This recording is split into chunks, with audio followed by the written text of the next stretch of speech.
Hey guys, welcome back to the Piston Show. I have a small confession to make.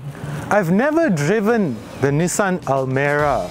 I'm not sure why, but when I was invited to drive the Almera, that's when it hit me like a brick that I had nothing to remember because I had never driven the Almera before. Now fire me all you want, but yeah, that's just the reality of it. But boy, am I glad that I drove it, because after I actually sat in it, it actually made me go wow.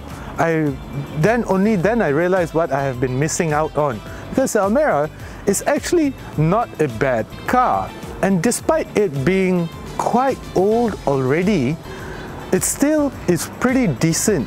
I liked my couple of days with the Almera. And there are a couple of things about this particular model that I'm quite eager to show you.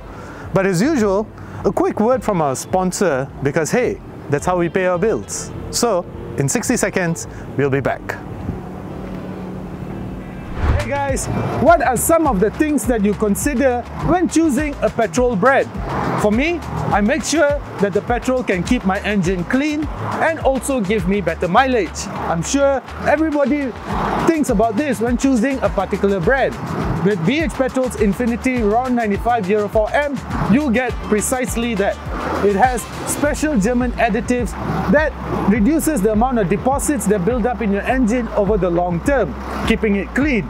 It also has improved friction modifiers that reduces the amount of friction that your engine has to go through, ultimately giving you better mileage and making BH Petrol's Infinity RON 95 Euro 4M the right choice.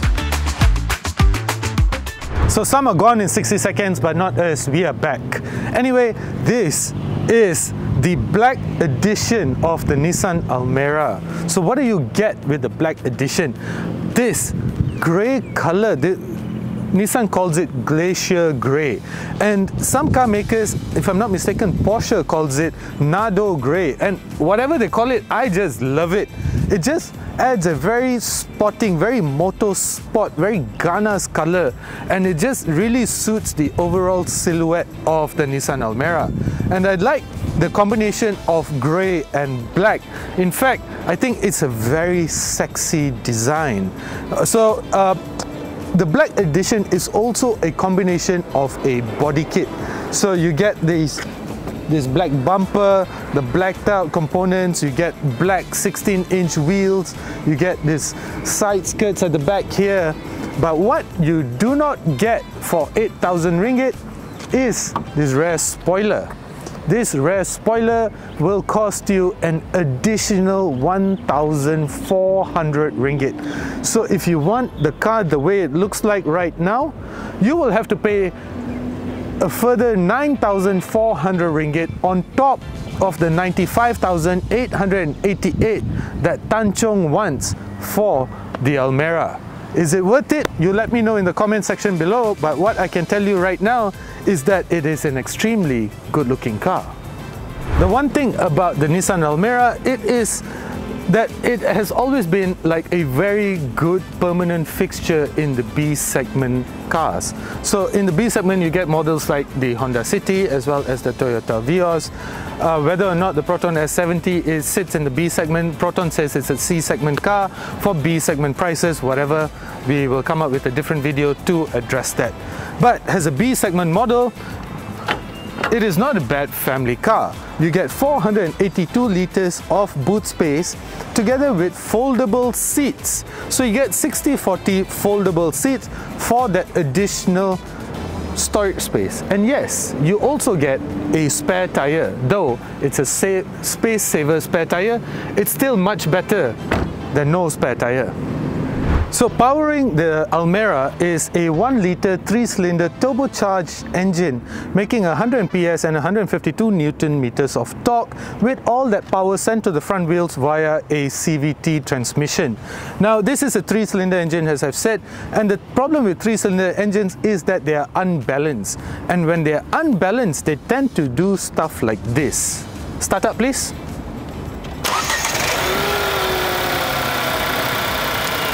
Alright, shut down. So if you notice that during startup there was quite a bit of wobble, and that's the thing about 3-cylinder engines. They tend to do that because you have 2 cylinders here and 1 cylinder over here with a counterbalancer in between, and despite their best efforts, it's always going to be unbalanced. So the BMW 2 Series runs on a 3-cylinder engine, and that too has some really bad vibrations. The Proton S70, one of the newer cars, is notorious for its vibrations. Anyway, I have to give Nissan credit because you don't really feel those vibrations during startup or shutdown. In the Proton S70, you feel it every time you start and shut down the car. Not here though. Now, despite it being a a smallish engine, it's not very powerful either, but it is actually designed for efficiency. Official fuel consumption rating is rated at 5.2 liters per 100 kilometer. However, it has a very small fuel tank that measures in at just 35 liters. So despite it being efficient, it's not going to take you very far with such a small fuel tank. But how far will it actually take you? Well, guess what? With such a smallish engine and a small fuel tank, I still have a range of 513 kilometers, and I'm just a quarter tank down from full tank. So not too bad. Anyway, since we're inside here, I'd just like to point out that despite the age of the Almera, it's still a very nice place to be in. I mean, the seats are probably one of the best in its segment, and I gotta say that Nissan always creates one of the best seats. If you remember, Nissan was one of the first to create something called zero gravity seats. So when it comes to sitting comfort, these guys are quite serious about it. So seats, brilliant. The interior, I think, is well laid out. Of course, it looks and feels a little bit old school with all these old school dialed buttons and such. But with more and more manufacturers placing a lot more controls inside the infotainment screen, I have actually come to appreciate having knobs and buttons. It makes life easier. Besides that, I think, what else could you want in a car? It comes with Apple CarPlay, Android Auto, you get a part digital, part analog meter panel, and the sitting position of this car is just brilliant. I think this is one of the nicest sitting positions. I also appreciate the fact that the gear knob and the center console is placed lower down here. So just like, if I'm not mistaken, the Honda City, everything is at the bottom of here, so it's easier for you to get comfortable. Like for the Toyota Vios, for example, the center console is quite high up. So if you're a little bit on the tallish side, you're going to sit with your knees closer together. There's one thing I need to point out though. You get a manual handbrake, and what this means is that you do not get auto hold function. That is usually together with electronic parking brake, so if you have a manual brake, you're not going to get that feature. Besides that, you get a single USB port over here, another USB port over there, and Apple CarPlay as well as Android Auto. Seems very nice. Now, the other thing that I have to mention is the contrasting interior. You get this creamish interior together with this the same color stitching. Of course, you get this plastic top, and the seats, you get that same cream color that sort of just flanks the side of the seats. Now, this makes the seats look good. You get that at the back seats as well. But over time, you can see that this is already starting to change color. And the thing about when it starts to change color is that it starts to sort of just curdle a little bit, and that's going to start to show. These are leatherette seats, so that means they're not 100% genuine leather. So I'm not sure whether that would stand the test of time. Time will tell. Now we go jump in the back, then we take it for a drive.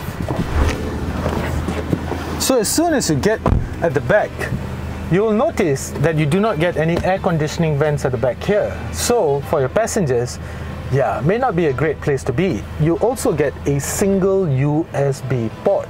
So if you have kids and they have devices, guess who's going to be fighting a lot to charge their stuff? Obviously, your kids.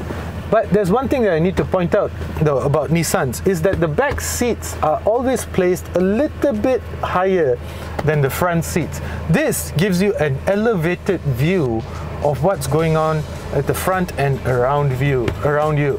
Now this is a trademark of Nissan's. Even the X-Trail has slightly elevated back seats, and this just makes it more comfortable. Talking about comfort, it's easy to get comfortable at the back here. Headroom is not that bad, it's quite good. Spaciousness is decent. You get an armrest together with cup holders, so it's easy to get comfortable at the back here. And you also get ISOFIX mounts, which makes it very well adapted as a family car. Now, before we set off to drive the Almera, let's talk a little bit about the safety systems that are available in the Almera. Now, keep in mind the Almera has been in the market for a while already, much longer than when certain safety systems were introduced. So does the Almera actually keep up in terms of safety?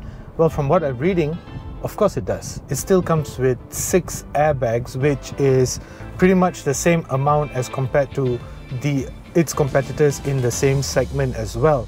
But not only that, it has other safety systems such as forward collision warning, forward emergency braking, blind spot monitoring system, which is a must these days, rear cross traffic alert, 360 cameras. Then these cameras also highlight whatever moving objects there are within its range. Besides, it doesn't have a lot of safety systems like some of its competitors do, such as forward, like front car notification system. I think it is the Honda that has the system where the front lead car departure notification system. That is what I was searching for. Anyway, so how does the Almera drive? Been driving it around for a couple of days already, and I just gotta say this, that just as I was pleasantly surprised when I first got into this car, I was pleasantly surprised when I started driving this car as well. Now, it may not be very powerful because 100 PS is just roughly about 97 horsepower. But keep in mind that because it has a smaller fuel tank, so the car is not very heavy, which means that despite the powertrain being so small, it doesn't have a lot of mass to actually pull. Front wheel drive, so pull. Rear wheel drive, so push. So besides that, you also get McPherson struts up front together with a torsion beam suspension setup at the back. I just have to say that the suspension though, it just tends to roll over bumps rather than absorb them.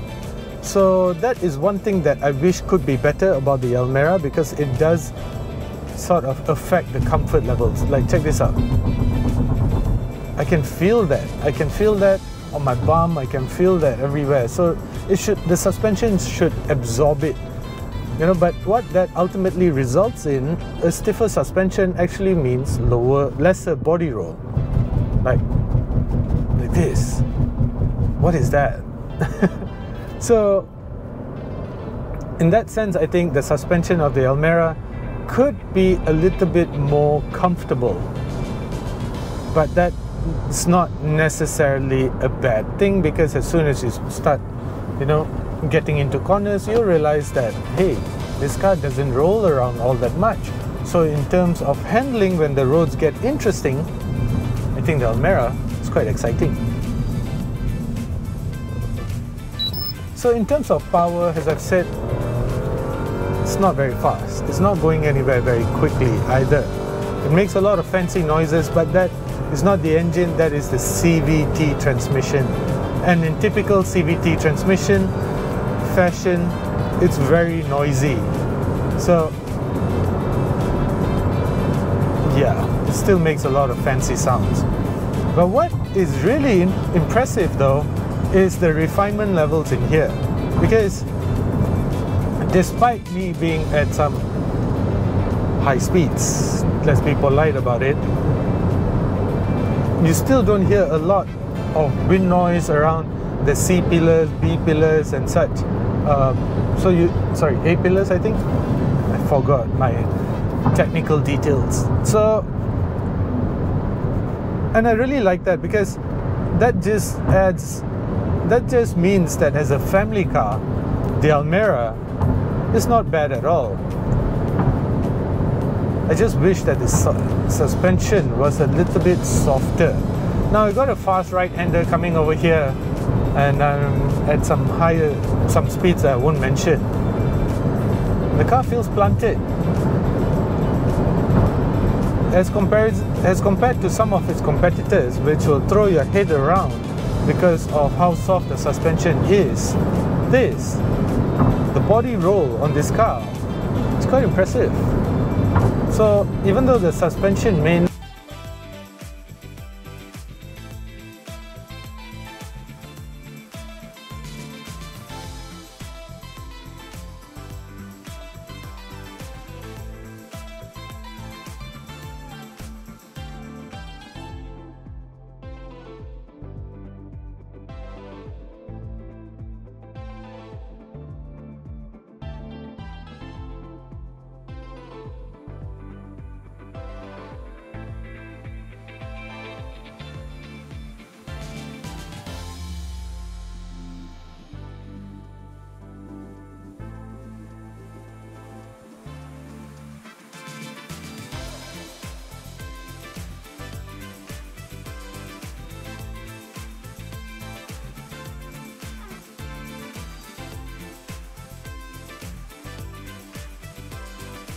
The other thing that I must point out though is that despite everything that the Almera offers, I think the NVH levels of this car is quite impressive.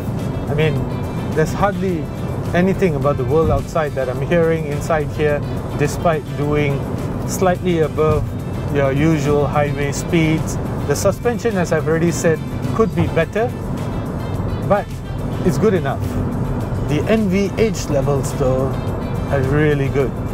That is surprising, because even at some highway speeds, there's hardly anything about the world outside that comes back into here. One thing that I think is a bit of a pity though is the fact that because the Almera comes with your conventional handbrake, so Nissan can't really add a very important feature in my book, and that is brake hold assist or auto hold, which allows you to keep the car stationary without actually putting the gear into neutral. So it works brilliantly in traffic or in certain conditions where you can rest your right leg rather than having it constantly on the brake pedal. So at its price, I think the Nissan Almera still offers incredible value for money. It's undoubtedly spacious. It may not be very powerful. In fact, I think in its segment, it's the least powerful car. But as I've already mentioned, that despite it having such a smallish fuel tank and small capacity engine, you still get a range of nearly slightly over 500 kilometers, which is quite decent considering that it's not yet full tank. It's just a quarter down from full tank. So at its price range, I think the Nissan Almera and its great looks, especially in this glacier grey, I still can't get over the color if you can't already tell. I think the Nissan Almera is still a very valid proposition despite its age. But how does it hold up against the competition? How does it hold up against the likes of the Honda City and the Toyota Vios? Well, we have a comparison video coming up, so look out for that, and that's where we will put the Almera wheel to wheel against the other cars, and we'll be able to answer that question. So look out for that video. Meanwhile, if you're looking for a decent family car or something just to start off your career, the Nissan Almera is not a bad buy.